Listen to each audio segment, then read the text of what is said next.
Hello, welcome to my YouTube channel. This is my very first attempt at making a video, so please bear with me. Been collecting knives, accumulating knives for a long while. I've had them since I was a kid.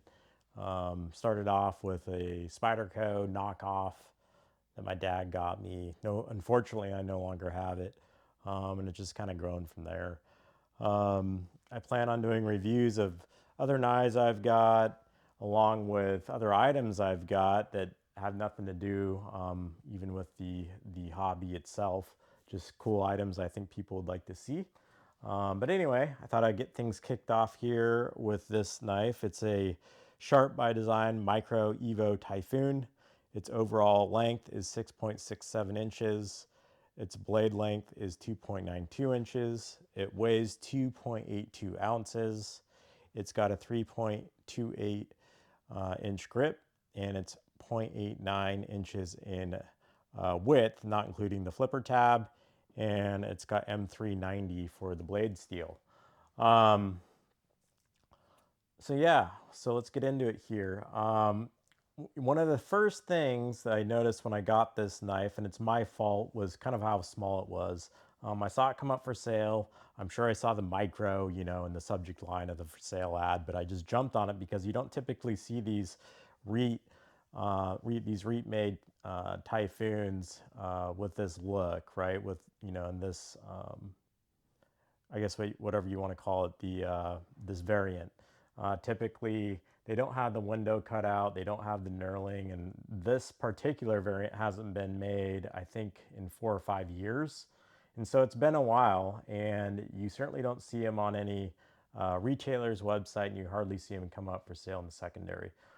So I just jumped on it. But anyways, it is a little small.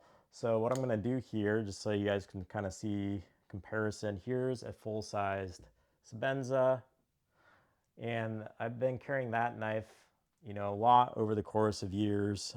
It's kind of my go-to. And another knife I really enjoy carrying is my Strider PT,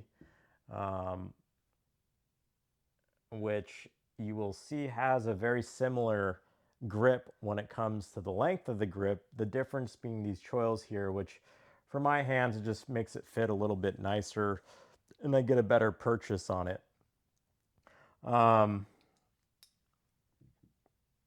The other thing about this knife that I got and was, somewhat disappointed about, I guess you could say, is the fact it has the window. It aesthetically looks nice, but I thought it would also be functional and you'd be able to thumb flick it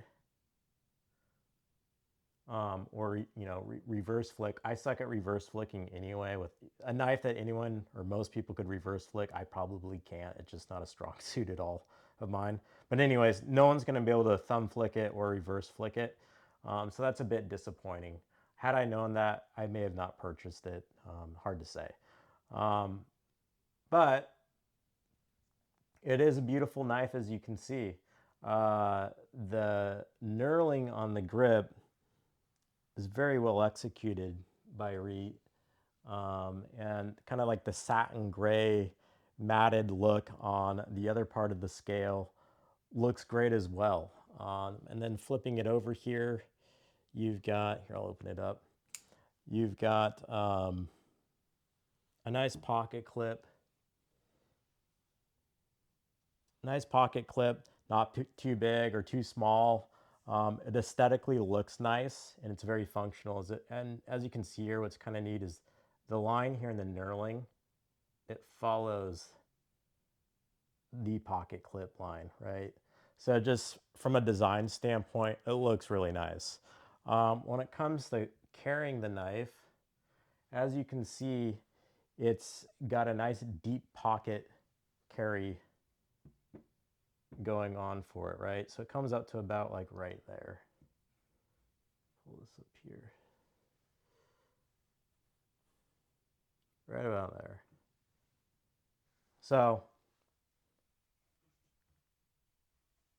definitely a pocket clip or a knife that can carry deep. Anyways, enough on that. Going to the blade,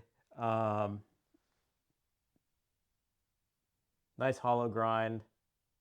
American Tonto.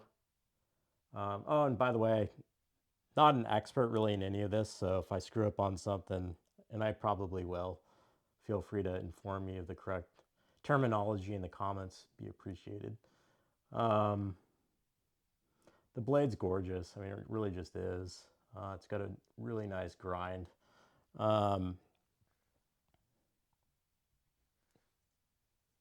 Feel in the hand. Again, a little small for me. Let me zoom out here. Little small for me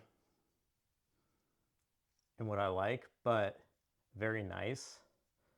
I can still get a nice purchase on it. The jimping on the back here, on the spine of the blade, not too sharp, but very grippy. My thumb's sweaty right now and I can't slide forward. You know, it's not going anywhere. And I like that. The flipper tab is nicely knurled, not sharp or anything like that. And it doesn't have any sort of jimping on it, but it doesn't need it, you know. It flings open super nice. The action on it is extremely smooth, but it's not drop shut. Matter of fact, I don't even think you can't even like shake shut it closed. No big deal.